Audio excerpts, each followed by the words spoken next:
மெய்வழி சாலை அங்கிருந்து உதவி உள்ள மெய்வழி ஸ்ரீவாசானந்த குமார் சாலை ஐயப்பன் நாம் பேர்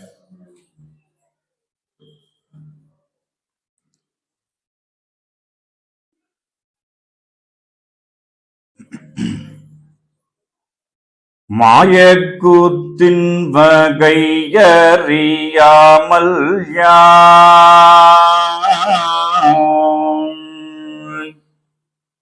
மாயக்கூத்தின் வகையறியாமல்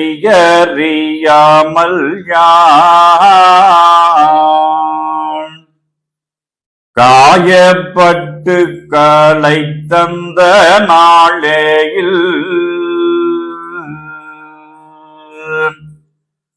தூய ஞான சுடர் விளக்கென் நூலே தூய ஞான சுடர் விளக்கென் நூலே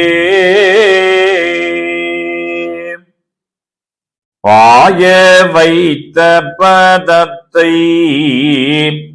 மறப்பனோ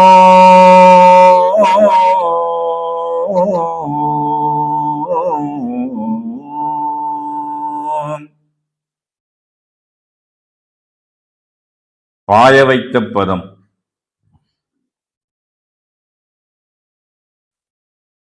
அப்படிங்கிறத பத்தி நம்ம பார்ப்போம். இப்ப அதுக்கு முன்னாடி வாவூர் சத்திரம்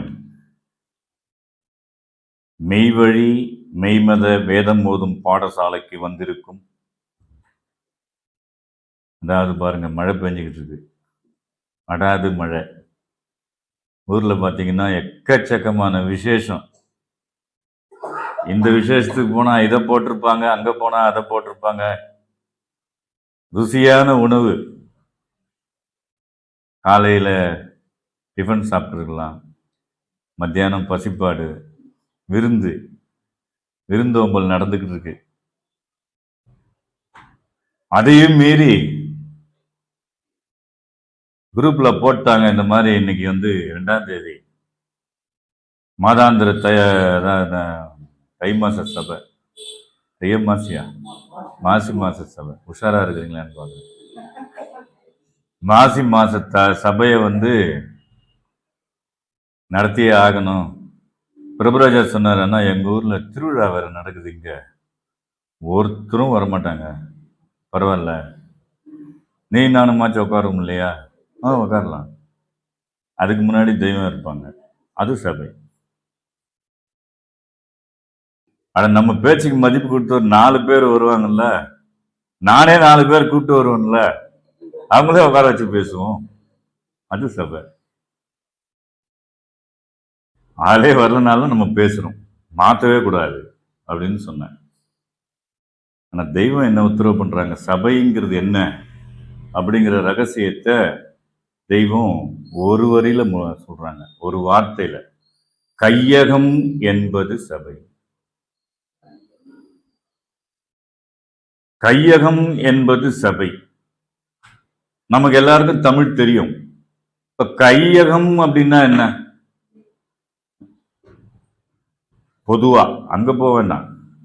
நீங்க 2 வருஷமா சபைக்கு வந்துகிட்டு இருக்கிறீங்க, நிறைய கேட்குறீங்க. பொதுவா கையகம்னு நம்ம என்ன சொல்லுவோம்?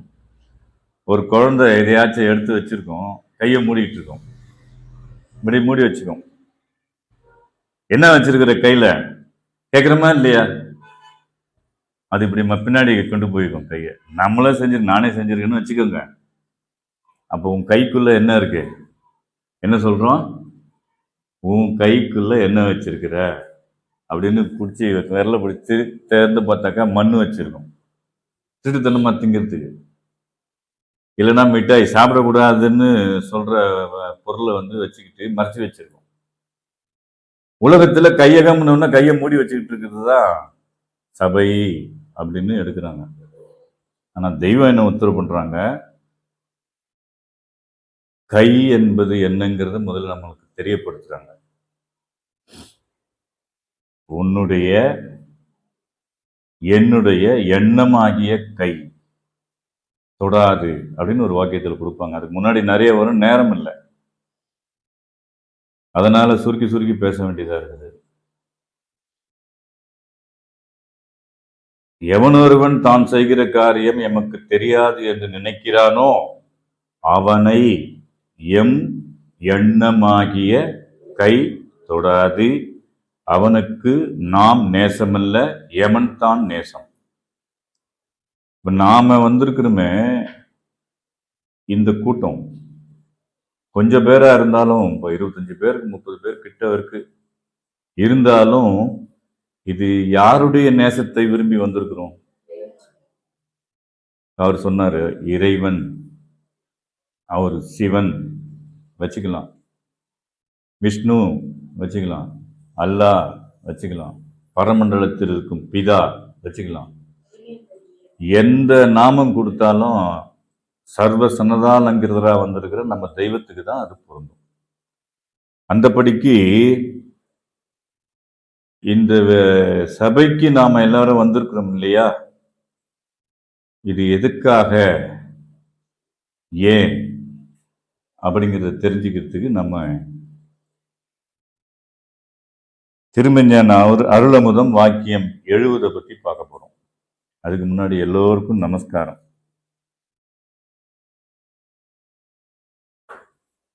இப்போ இங்க கிளம்பி வந்தோம் இல்லையா? இந்த ஒரு நம்ம சண்முகம் ராஜபாளையம் நேற்று ஃபோன் பண்ணாரு, இதை நீங்கள் வாங்க சபைக்கு வாங்க அப்படின்னு அழைச்சிட்டு வந்தார்.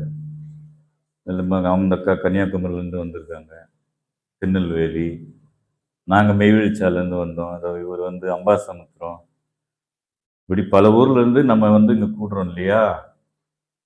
நாளைக்கு சபை அப்படின்னு சொல்லி நமக்குள்ளே இருந்துக்கிட்டே ஒருத்தர் எழுப்பினாரா இல்லையா? ஒவ்வொருத்தரையும் எழுப்பினாரா இல்லையா? அவருக்கு உருவம் இருக்குதா? இல்லை. ஆனால் அவர் எழுப்பினார். எழுந்த உடனே நம்ம என்ன பண்ணுறோம்? நம்மளை சுத்திகரிச்சுக்கிட்டு பண்ணிட்டு இருக்கோம் இல்லையா? கொஞ்சம் முன்னாடி பேசிட்டு இருந்தோம்,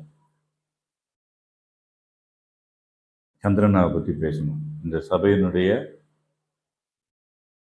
பொறுப்பு வகித்து ட்ரைனிங் கொடுத்துட்டு அவர் கிளம்பிட்டார்.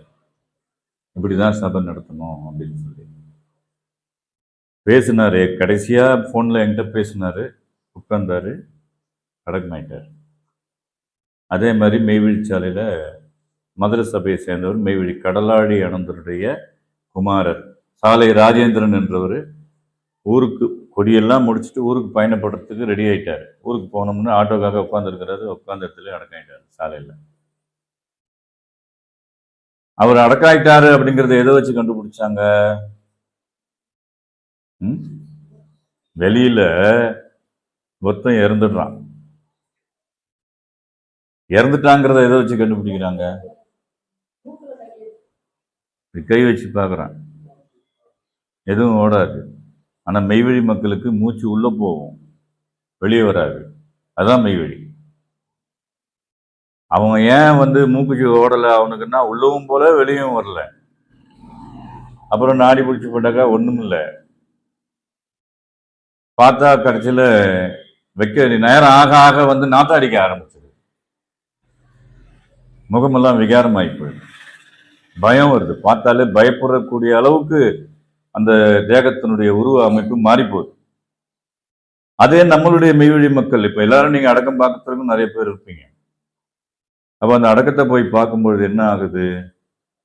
தங்க நிறமா ஜொலிக்கிறாங்க அவங்க, மனம் வீசுது, வேர்வை வருது. இந்த அடையாளம் எல்லாம் பார்க்கும்பொழுது ஜீவன் இந்த உடலை விட்டு பிரியவில்லை. அப்ப போயிடுச்சு அப்படின்னு அடையாளம் என்னன்னா, மூக்குல கை வச்சு பார்க்கறான், மூச்சு இல்லை. அது எப்படி நமக்குள்ள தங்கும் அப்படிங்கிற உபாயத்தை பத்தி போன சபையில பேசணும். நம்ம சகோதரி டாக்டர் சரிதா ஒரு கேள்வி கேட்டாங்க, ஆனா சுவாசத்துக்கும் மூச்சுக்கும் என்ன வித்தியாசம் அப்படின்னு கேள்வி கேட்டாங்க. சுவாசம் என்பது உள்ளே தங்குவது, மூச்சு என்பது வெளியே ஓடுறது. அது பல சந்தர்ப்பத்துல தெய்வம் புரியறதுக்காக வேண்டி மாத்தி மாத்தி பேசியிருப்பாங்க. இங்க தெய்வம் இப்படி உத்தரவு பண்ணியிருக்காங்களே, அங்க பேசுறேன், அப்படி நம்ம எடுத்துக்க கூடாது. சுவாசம் வாசம்னாலே தங்குறது தானே. எங்கப்பா வசிக்கிற, எங்க வாசம் செய்யற அப்படின்னா எங்க தங்கியிருக்க, எங்க குடியிருக்கன்னு அர்த்தம். இந்த சுவாசம் என்பது சுகத்துல வாசம் செய்யறது, பேரின்பத்தில் இருக்கிறது. நம்மள அங்கதான் கூட்டிட்டு போவோம். அது ரொம்ப டீப்பா போனோம்னாக்கா பிரம்மாண்டமா அது பாட்டுக்கு போயிட்டே இருக்கும், முடிக்கவே முடியாது. அப்போ அந்த சுவாசம் நம்ம வீணாக்காம இருக்கிறதுக்கு என்ன வழி அப்படிங்கிற உபாயத்தை தெய்வம் நமக்கு இங்க கொடுக்குறாங்க. இன்றைய தலைப்பும் அதுதான், மூச்சு ஆகிய சுவாசம். இவன் தன் முயற்சியில் பாடுபட்டு தேடி அடைகிற சாப்பாட்டையும் தண்ணீரையும் தான் பிரமாதமாய் நினைக்கிறான். அந்த வாசகத்தை நாம ரொம்ப கவனமா பார்க்கணும். இவன் நாம தான் தன் முயற்சியால் பாடுபட்டு தேடி அடைகிற சாப்பாட்டையும் தண்ணீரையும் தான் பிரமாதமாய் நினைக்கிறான். ஆனால் இவனுக்கு இவைகளை விட அத்தியாவசியமாக வேண்டியது மூச்சு அல்லவா? நல்லா நாம சிந்தனை பண்ணி பார்க்கணும். சாப்பாடு தண்ணி எல்லாம் எடுத்துன்னு வந்து டேபிள் மேல வச்சுட்டாங்க, படுத்திருக்கிறாரு, எந்திரிக்கல. சாப்பாடு இருக்குது, தண்ணி இருக்குது, எல்லாம் இருக்குது, இவர் இல்லையே. அப்ப என்ன பிரயோஜனம்? சாப்பாடு இருக்குது, தண்ணி இருக்குது, இவர்கிட்ட என்ன இல்லை? மூச்சு இல்லை. அப்ப ஒரு மனிதனுக்கு அத்தியாவசியமா இருக்கிறது எது? மூச்சு. அப்ப ஆனால் இவனுக்கு இவைகளை விட அத்தியாவசியமாக வேண்டியது மூச்சு அல்லவா? அது இல்லாவிட்டால் ஒரு நிமிடம் கூட இவன் உயிர் வாழ முடியாதே. முடியுமா? தண்ணி தாகம் எடுக்குது, ஒரு வறண்ட இடத்துல போய் மாட்டிக்கிட்டோம், சுத்தி முத்தும் பார்த்தா ஒண்ணுமே இல்லை, தண்ணியை தேடி அலையிறோம். இந்த பாலைவனத்துல நிறைய இடத்துல பாக்குறோம்ல, தேடி தேடி அலைஞ்சு தவிக்கிட்டு அப்புறம் யாருன்னா ஒருத்தர் கொஞ்சம் குடிக்கிறாங்க. அப்போ அது வரைக்கும் அந்த தாகத்தை நம்மளால அடக்க முடியுது. அது இன்னொரு வாக்கியத்துல விரிவிரிவா பேசுறாங்க. நம்ம சிந்தனையில போய் நங்கூரம் பாய்ச்சுற மாதிரி திருவாக்கியங்களை தெய்வம் இறக்கி வச்சிருக்காங்க. அதை புரிந்து கொள்ளக்கூடிய அறிவு நமக்கு வரணுங்கிறது தான் இந்த ஏற்பாடு. வேற ஒன்றும் பெருசா எல்லாம் பண்ணிடல. தெய்வம் நமக்கு என்ன உத்தரவு பண்றாங்க, இதன்படி நடந்தா என்னவாகும்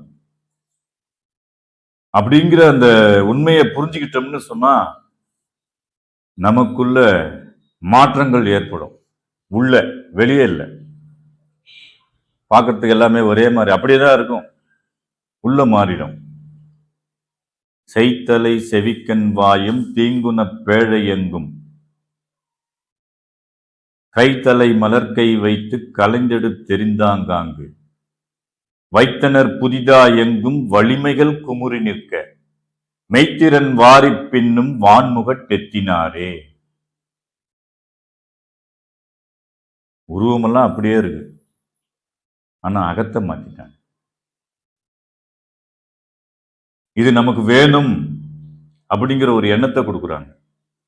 அது எவ்வளவு ஆகும்னாக்கா அவசியமா வேணும். எது வரைக்கும்? எங்கிருந்து வந்தோமோ திரும்ப அங்க போய் சேர்ற வரைக்கும்.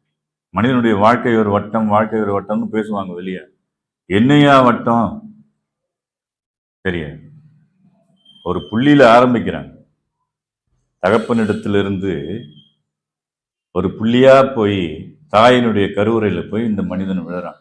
அது ஆணா இருந்தாலும் சரி, பெண்ணா இருந்தாலும் சரி, அந்த ஒரு புள்ளி தான். அந்த ஒரு புள்ளி தான் 7 புள்ளியில கொண்டு வந்து வைக்குது. அந்த 7 புள்ளியை தான் வந்து அந்த அழிவில்லாதவன் ஆக்கியே அதை தூக்கிட. அது கடைசியில என்னவா இருக்குதுன்னு பார்த்தாக்கா அவங்களாவே இருக்குது. யார் தூக்கி விட்டாரோ அவர் தான் அது. அவரை தவிர வேற யாராலையும் அதை தூக்க முடியாது. தன் முயற்சி கொண்டு நடக்காது. அவங்க தூக்குறதுனால என்ன ஆகுது அப்படின்னா, வெளியே பிச்சுக்கிட்டு ஓடுற அந்த மூச்சானது சுகமான வாசத்துக்குள்ள போய் உட்கார்ந்துருது, சுவாசமா மாறி உட்கார்ந்து. அப்ப இவன் ஒரு நிமிடம் கூட இவன் உயிர் வாழ முடியாதே இந்த அதிமுக்கிய பெரும்பொருளை இவன் தேடாமலே இறைவன் இவனுக்கு இனாமாக தந்திருக்கிறான். நினைச்சு பாருங்க. தண்ணி வேணும், தூங்கிட்டு இருப்போம், தண்ணி தாங்க எடுக்குது. தண்ணி ஒரு இடத்துல இருக்கும், தானா வந்து கிடுக்கிடுன்னு யாருன்னா எடுத்தாந்து ஊத்துறாங்களா? இல்ல மழை வந்து வாயில ஊத்துதா? நம்ம போய் தேவையான அளவுக்கு முகந்து குடிச்சிட்டு மூடி வச்சுட்டு வரணும். நம்ம போய் சாப்பாடு எடுத்து போட்டு பசிச்சா எடுத்து போட்டு பசியாறணும். துணி வந்து அழுக்காகி போச்சுன்னா நம்ம தான் துவச்சி உடுத்திக்கணும். குளிக்கணும்னா நம்ம தான் போய் நம்ம செஞ்சுக்கணும். இப்படி ஒரு ஒரு விஷயமும் நம்ம தான் தேடி தேடி போய் செய்ய வேண்டிய கட்டாயத்தில் இருக்கிறோமே தவிர எதுவுமே இருந்தான்னு கிட்ட வந்து வர்றதில்லை. ஆனா இந்த மூச்சு ஆகிய சுவாசம் கேட்காமலேயே எல்லார்கிட்டையும் வந்து போயின்னு இருக்குதா இல்லையா? இப்ப நம்ம எல்லாம் மூச்சு விட்டுட்டு தானே இருக்கிறோம். மூச்சு விடுறோமா இல்லையா? யாருன்னா கேட்டு கொடுங்கன்னு கேட்டோமா? தூங்கும் போது கூட விடுறோமா இல்லையா? தூங்கினே இருக்கிறோம். ஆனா இது மட்டும் ஓயறது இல்லை. இது ஓஞ்சதுன்னா முடிஞ்சது கதை. அப்ப நம்ம கேட்காமலேயே இறைவன் நம்ம மீது கருணை வச்சு இவனுக்கு இது இல்லைன்னா அவன் செத்து போயிடுவானே அப்படின்னு சொல்லி பிரபஞ்சத்துல எவ்வளோ தாவர வர்க்கங்களை படைச்சு வச்சிருக்கான். காடுல போனீங்கன்னா எத்தனை 200 வருஷம் 300 வருஷம் மரமெல்லாம் இருக்குது. எதுக்காக இதை படைச்சான்? இவ்வளவு மரம் மட்டையெல்லாம் எதுக்கு படைச்சான் அப்படின்னு சிந்தனை பண்ணி பார்த்தா, இந்த மனுஷன் நம்ம இருக்கிறோம்ல, இவனுக்கு வேண்டியது பிராணவாயு. அந்த பேரு என்ன? அந்த வாயுக்கு பேரு, அந்த வாயுக்கு பேரு அப்ப நீ சொல்லு. நம்ம செகண்ட் இயர் படிக்கிறியாமே எக்கனாமிக்ஸ், அதெல்லாம் தெரிஞ்சுக்கலாம். என்ன அந்த ஆக்சிஜன் இல்லையா? தெரியுமில்ல, H2O. தண்ணிக்கு என்ன அது? சயின்ஸ் எல்லாம் படிக்கலையா ஸ்கூல்ல? 12th படிச்சுட்டு தானே நீ போன மேத்ஸ். சயின்ஸ் எல்லாம் படிச்சியா இல்லையா? 10வது வரைக்கும் மாட்ட விட்டவனே விட்டுரு. சரி, இப்ப தெரிஞ்சுக்கோ. அடுத்த சபையில கேட்பேன், அதுக்காக வராம இருந்துடாது. சின்ன பசங்க நம்ம வந்து 5வதுல இருந்தே நமக்கு பாடம் 4வது வரைக்கும் சும்மா கச்சாமச்சான்னு இருக்கும். 5வது வந்த உடனே கொஞ்சம் கொஞ்சமா அறிவு வந்து விஸ்தீர்ணம் பண்ணும், அகலப்படுத்துவான். தெய்வம் மட்டும்தான் அறிவை கூறாக்குறாங்க. நம்ம படிக்கிற படிப்பெல்லாம் அறிவை விரிவாக்கும், தெய்வம் அறிவை கூறாக்குவாங்க. அப்ப என்ன சொல்லி கொடுக்குறான் அப்படின்னா, மனிதன் வாழறதுக்கு காற்று அவசியம் சொல்றான். அவன் சொல்றது காற்று சொல்றான். அந்த காற்றுல வந்து பாத்தீங்கன்னாக்கா பிராணவாயு இருக்குது, ஆக்சிஜன் அதுக்கு இங்கிலீஷ்ல பேரு. தமிழ் இன்னொரு ஒண்ணு வந்து கார்பன் டை ஆக்சைடுன்னு ஒண்ணு இருக்குது. இதெல்லாம் தெரியுமா? ஞாபகம் வருதா? அப்ப கார்பன் டை ஆக்சைடு என்னன்னா கரியமில வாயு. அப்போ நம்ம இதை வந்து சுவாசத்துக்கு எடுக்கிறோம். அது தமிழ்ல பிராணவாயு. காற்று இப்போ வந்து காற்று பையில பிடிச்சி கண்ணால பார்க்க முடியாது. காற்று கண்ணால பார்க்க முடியுமா? ஆனா காற்றுக்கு எடை இருக்கிறத கண்டுபிடிக்கிறான். பலூன்ல ஒரு எம்டி பலூன்ல எடை போட்டு பார்க்கறான். அப்புறம் திருப்பி அது காற்றை ஊதுறான், கயிறு போட்டு கட்டி மறுபடியும் எடை போட்டு பார்க்குறான். இதெல்லாம் சின்ன வயசுல நமக்கு சொல்லி கொடுத்தாங்களே. ஆனா இங்க வந்த பின்னாடி தான், மெய்க்கல்வி கிட்ட தெய்வத்துக்கிட்ட வந்த பின்னாடி தான் நிஜமான செயல் புரியுது நம்மளுக்கு. காத்தினுடைய பலம் என்ன, அதனுடைய செயல்பாடு என்ன அப்படிங்கிறது வாக்கியங்கள்ல தெய்வம் அற்புதமா பேசி வச்சிருக்கிறாங்க. அப்போ அதை தக்க வச்சுக்கிறதுக்கு என்ன வழிங்கிறத உழவையும் சொல்லி கொடுக்குறாங்க. கஷ்டமானதெல்லாம் ஒண்ணுமே கிடையாது, எளிமையானது. இப்படி வந்து உட்காந்துருக்கணும் ஒரு 4 மணி நேரம், மாசத்துக்கு 1 நாள். அப்ப எடை போட்டு பார்த்து முதல்ல போட்ட எடையுமோ பின்னாடி போட்ட எடையுமோ போட்டு கழிச்சு மிச்சம் இருக்கிறது காத்தினுடைய எடை இப்படின்னு சயின்ஸ்ல நமக்கு சொல்லி கொடுக்குறாங்க. காத்து டயருக்கெல்லாம் காத்து அடிக்கிறோமே 30 PSI வைக்கணும், பவுண்டு, ஸ்கொயர் இன்ச் ஆஃப் பவுண்டுன்னு பேர் அதுக்கு, PSI. இப்படி ஒன்னொன்னுத்துக்கும் இவன் தன்னுடைய அறிவை கொண்டுதான் கண்டுபிடிச்சு வச்சான். நிஜமான செயலா இருந்தாலும் சொல்ல முடியுமா?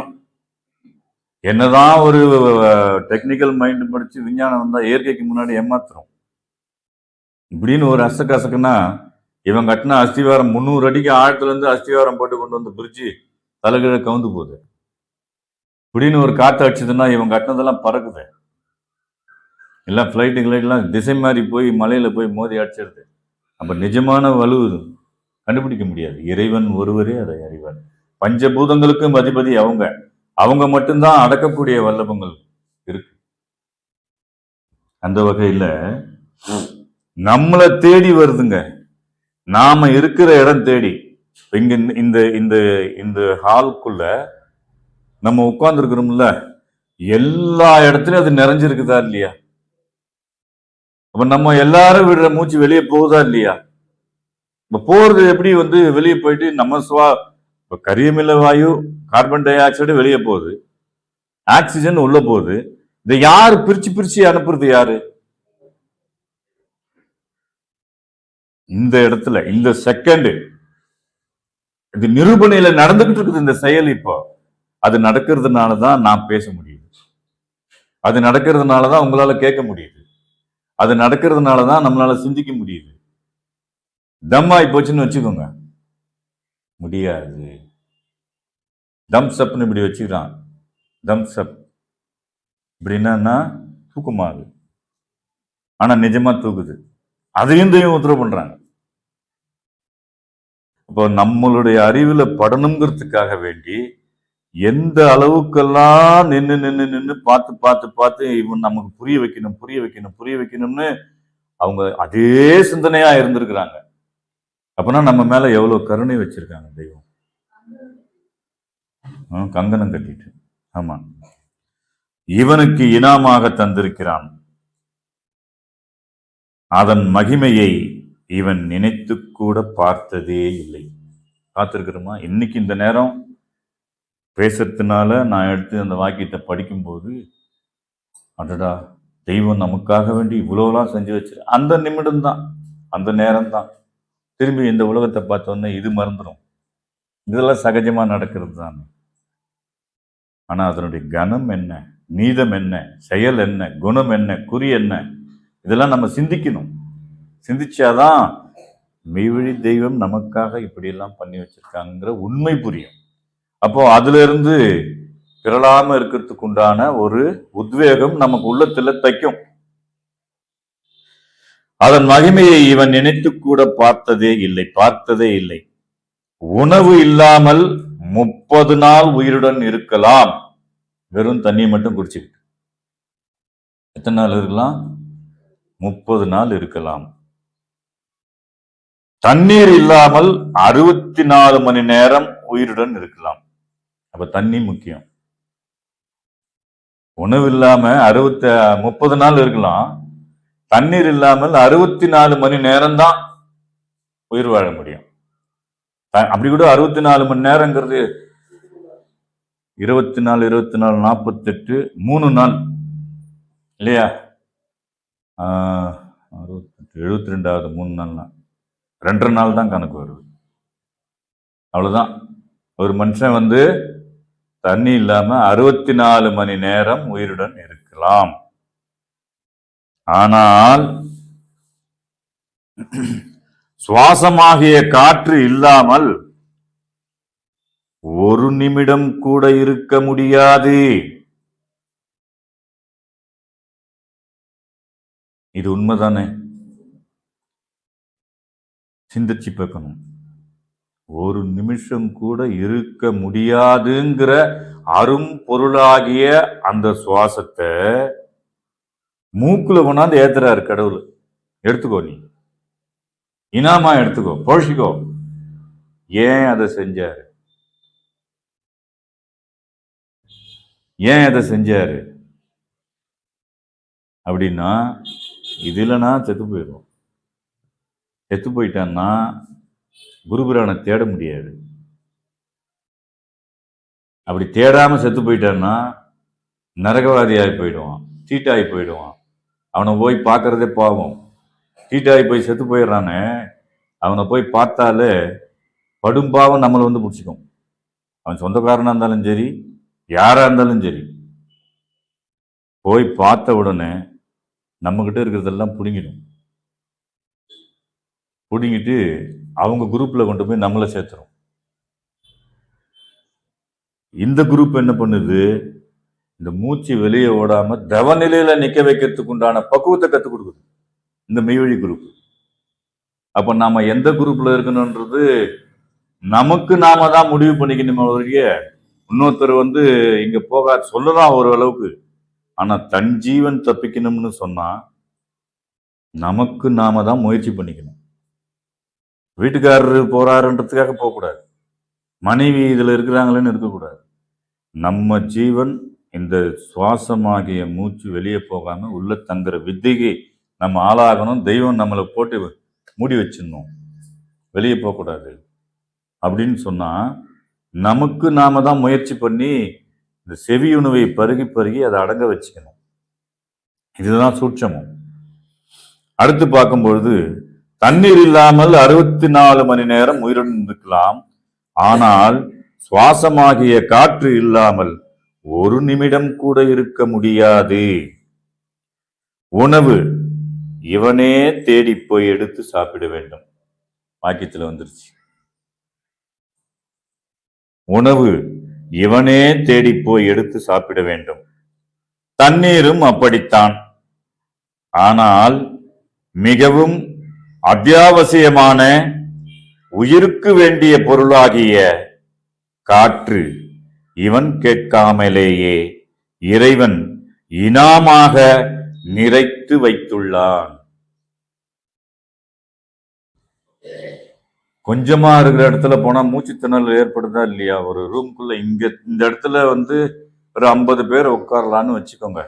ஒரு 100 பேர் வந்துட்டாங்க, வேற வழி இல்லைன்னும் போது அடைச்சி வைக்கும்போது என்ன ஆகுதுன்னா நெரிசல் ஏற்படுது, மூச்சு திணறல். அவரு விடுற மூச்சு எல்லாருமே விட்டு சுத்தமான காற்று வரமாட்டேங்குது. எதுக்கு இவ்வளவு பெரிய ஹால் கட்டி வைக்கிறாங்க? வீட்டுல வந்து ஸ்பேஸ் விட்டு எதுக்கு கட்டுறாங்க அப்படின்னா, இந்த மூச்செல்லாம் மறுபடியும் ஆகாய வெறுவெளியில போய் கலந்து இந்த தாவரங்கள்லாம் அதை எடுத்துக்குது. ஏன் இந்த தாவர வர்க்கங்களை படைச்சான் இறைவன்? காடெல்லாம் ஜாஸ்தி வச்சாங்க அப்படின்னா, இந்த மனிதன் விடுற மூச்சை எடுத்துக்கிட்டு பிராணவாயுவை இவனுக்கு கொடுக்கணும். இந்த ஒரு அரிய செயலுக்காக தான் இந்த தாவரங்கள் படைக்கப்பட்டிருக்குன. அது பாட்டுக்கு ஒரு இடத்துல தான் நின்று இருக்குது, கொடுப்பா அப்படின்னு நம்ம கிட்ட கேட்கறது இல்லை. ஆனா நம்ம விடுற மூச்சு காத்துல போகுது இல்ல, அதுல இருந்து அதை எடுக்குதாங்க.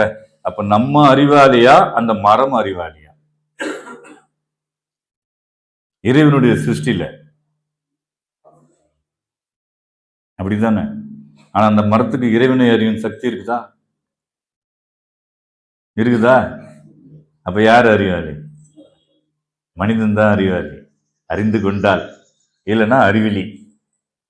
அறிவதனை கண்டு அறிவதனை கண்டு அறிவதை அறியாமல். இந்த அறிவு எதுக்காக கொடுக்கப்பட்டது அப்படிங்கிற ஒரு காரண காரியத்தை தெரிஞ்சுக்கிட்டு அதை அறிஞ்சுக்கிட்டோம்னு சொன்னா நம்ம அறிவாளி. அதை அறிய முற்படாம விட்டுட்டான்னா அவன் அறிவிலி. ஒரே ஒரு சுழிதான் மேல போகுது, ஒரு கால் எடுத்துடுறாங்க. கால் எடுத்துறாங்கன்னா நினைவு தூக்கிடுறாங்க, அவ்வளவுதான், முடிஞ்சு போச்சு விஷயம். அப்ப காற்று இல்லாமல் ஒரு நிமிடம் கூட இருக்க முடியாது. உணவு இவனே போய் தேடி போய் எடுத்து சாப்பிட வேண்டும். தண்ணீரும் அப்படித்தான். ஆனால் மிகவும் அத்தியாவசியமான உயிருக்கு வேண்டிய பொருளாகிய காற்று இவன் கேட்காமலேயே இறைவன் இனாமாக நிறைத்து வைத்துள்ளான். இவனை படைக்கும் போதே இந்த நிகழ்வு இது வந்து ரகசியம். அவனுக்கு ஆயுசு முடிஞ்சு போச்சுப்பா, போயிட்டா இருப்பா வெளியே சொல்றான். ஆனா மெய்வழியில் அப்படி இல்லையே, நித்தியன்றதுக்கு ஆளாயிட்டம் இல்லையா? இப்ப இங்க எப்படி சட்டம் இங்க நம்ம அடக்கம் ஆகிறோம், வெளியே செத்து போறான். அவன் எல்லாம் சொல்றது ஆயுசு முடிஞ்சு போச்சு, ஆயுசு முடிஞ்சு போச்சு. அப்ப அந்த ஆயுசு எதுல வச்சு படிக்கிறான்?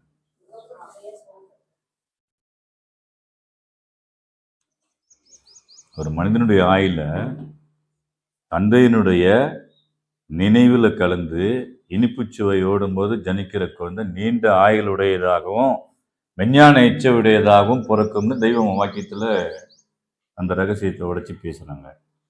அப்போ அவனுடைய சுவாசம் எந்த கலையில ஓடிட்டு இருக்குதோ அந்த கலையை வச்சுதான் ஒரு குழந்தையினுடைய ஆயுசு நிர்ணயிக்கப்படுது அப்படின்னு நமக்கு புரியுது இல்ல?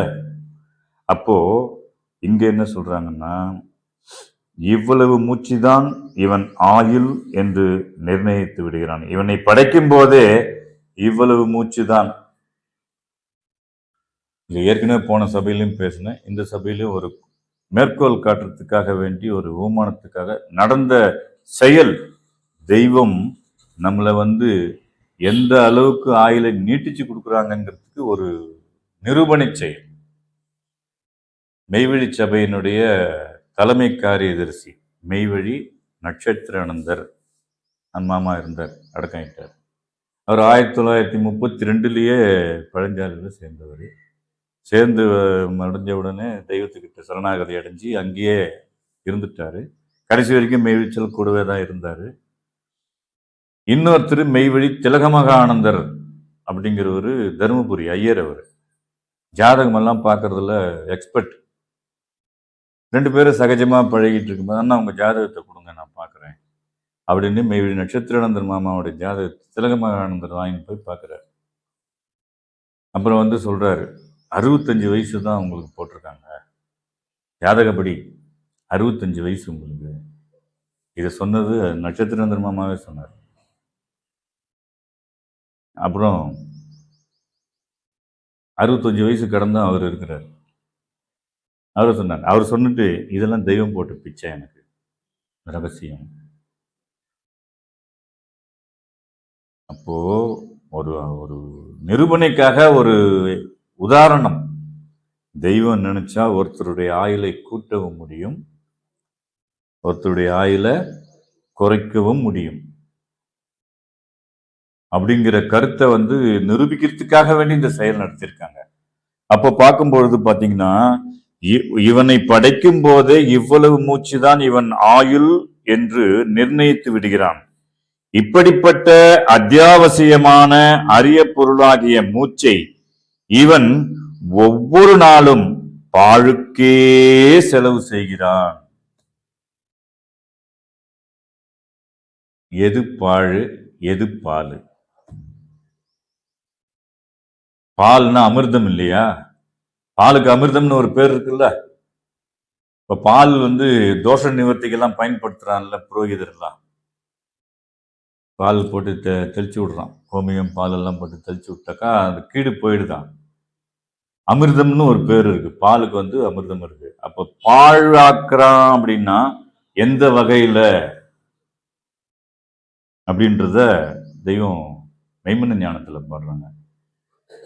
கண்டு கண்டு நீ விண்டையாவுமே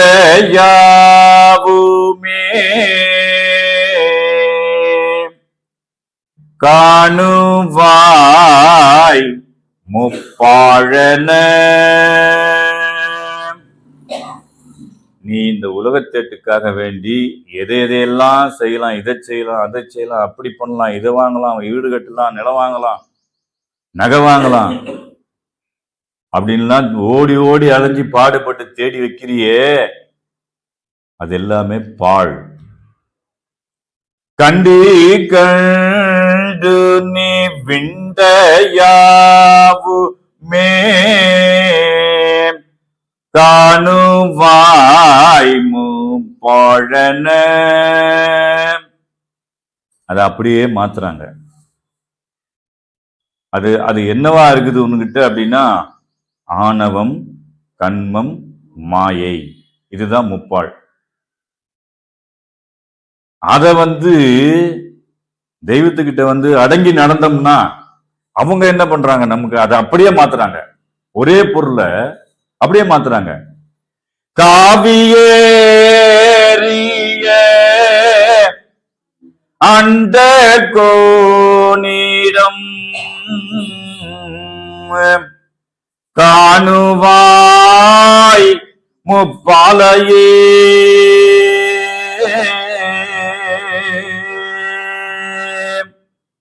காணுவாய். அவங்க திருவாக்குக்குள்ள நீ நடந்தேன்னா அந்த முப்பாழை முப்பாலா மாற்றி விட்டுருவாங்க. முப்பாழ் கடந்து அந்த மூல மலை குகை சென்று அப்படின்னு இதுல முருது சுருக்கத்துல கொடுப்பாங்க. அப்ப உடல் பொருள் ஆவியா மாறுது. ஆணவம் கண்மம் மாயையா இருந்தது, மும்மலமா இருந்தது, முப்பாலா மாறுது. அப்ப உடல் பொருள் ஆவியா வந்த உடனே அது ஆசானுகிட்ட நம்ம சத்தம் பண்ணி கொடுத்துட்ட பின்னாடி என்ன ஆகுதுன்னா சைவ திருமேனியா மாறி. அதுக்கு அத்தியாவசியமா இருக்குது எது எது இருக்குது? மூச்சு சுவாசமாகிய மூச்சு ஆகிய சுவாசம். இத நாம வீணடிக்க கூடாது அப்படிங்கிறதுக்காக வேண்டிதான் மாசத்துக்கு ஒரு நாள் இப்படி எல்லாரையும் திரட்டி, ஏதோ எங்களுக்கு தெய்வம் ஒரு பிச்சையை போடுறாரு, இதை போய் நீ பேசு, அதை போய் பேசு, அவரு வணக்கத்தை பத்தி பேசு. அவன்னா யாரு? அவனை பத்தி தெரியுமா? அவனை பத்தி தெரியுமானா யாரை பத்தி தெரியும்? அவன் என்ற இறைவனை பற்றி தெரியும். இறையவன் அது உணவுமாவும் இல்ல, காத்தாவும் இருக்கிறாரு, நீராவும் இருக்கிறாரு, நெருப்பாவும் இருக்கிறாரு, ஆகாயமாகிய பெருவெளியுமா இருக்கிறார். அவன் தான் அவன். இந்த பஞ்சபூதத்திலையும் தன் கையில் அடக்கி கொண்டிருக்கின்ற அவனாகிய இறைவனுடைய கட்டளை இன்றி ஒரு அணுவும் அசையாது அப்படிங்கிற தத்துவத்தை இன்று நாம் புரிந்து கொண்ட மக்களாக ஆனோம் என்று கூறி, இன்று முதல் அடுத்தது இன்னும் நிறைய விஷயங்கள் அடுத்தடுத்து இதேதான். இன்னும் 3 மாசம் ஓடும். அடுத்த மாசம் நேரத்தை கொஞ்சம் அதிகப்படுத்துவோம். கொஞ்சம் சீக்கிரம் வந்துருங்க. 10 மணின்னா 10 மணிக்கு சபை ஆரம்பிக்கணும். அந்த திட்டத்துக்குள்ள வந்துட்டீங்கன்னா எங்களுக்கு கொஞ்சம் நேரம் கிடைக்கும், கொஞ்சம் விரிவா பேசலாம். புரிதல் யார் யாருக்கு அந்த இச்சை இருக்கோ அதுக்கு தகுந்த அளவுக்கு தெய்வம் கொடுப்பாங்க. இது எங்களுக்கு தெரிஞ்சிடுச்சுன்னு நாங்க பேச வரல.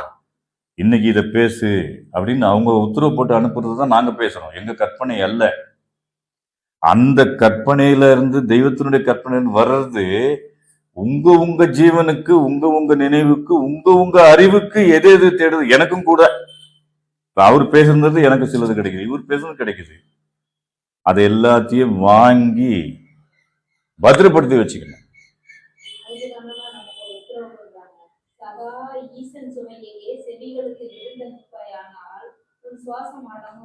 அது வருது அடுத்து. நீ பேசிட்டுனா அப்புறம் நான் பேச முடியாது. ஆகவே நாம் எல்லோரும் அடுத்த சபைக்கு எல்லாரையும் கூட்டிட்டு வாங்க, சொல்லுங்க. அருமையானது, உண்மையும் அதுதான். ஏன்னா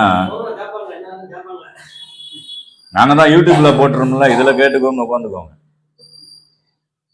ஆகவே நாம் எல்லோரும் இறைவனால் இனாமாக நமக்கு எல்லோருக்கும் அளிக்கப்பெற்ற இந்த மூச்சு ஆகிய சுவாசத்தை வீணடிக்காது, பாழாக்காது, பரத்தை சாரும் நன்மைக்காக பயன்படுத்துவோம் என்று கூறி, நம்மையெல்லாம் ஆட்கொண்ட நமது குல தெய்வம் பிரம்மோதய மெய்வழி சாலை ஆண்டவர்களின் பாதார விந்தங்களில் பரிபூரண சரணாகதி அடைந்து அவர்கள் அளக்க நிற்கும் நிஜநிதி புதுவாழ்விலே மனங்கூடி சேர்ந்து இந்த பொல்லா பிறப்பினை ஒழிக்கும்